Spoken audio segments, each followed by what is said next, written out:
সাগরের মাঝখানে এক পাহাড়, ওই পাহাড়ের উপরে বসে 500 বছর টানা আল্লাহর ইবাদত। দিনে আর রাতে একবার করে নিচে নামতেন। সেখানে আল্লাহ তাআলা পাথরের ভেতর থেকে তার জন্য মিঠা পানির ব্যবস্থা করে দিয়েছেন, আর একটা ডালিম গাছের ব্যবস্থা করে দিয়েছেন। সকালে নামলে একটা টসটসে ডালিম, রাতে নামলে টসটসে ডালিম। এগুলো খেয়ে খেয়ে 500 বছর সে আল্লাহর ইবাদত করেছে।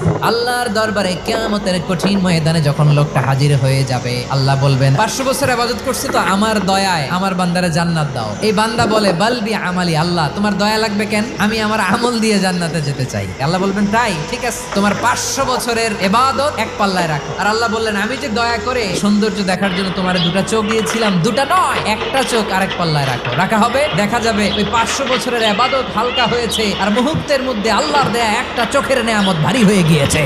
ফলাফল দেখো, হিসাব বলে তুমি এখন জাহান্নামে যাবা, যাও এবার জাহান্নামে যাও। এবার লোকটা কাচুমাচু করে বলে আল্লাহ এবার আমি বুঝতে পেরেছি তোমার দয়া ছাড়া দুনিয়ায় কেউ জান্নাতে যেতে পারবে না।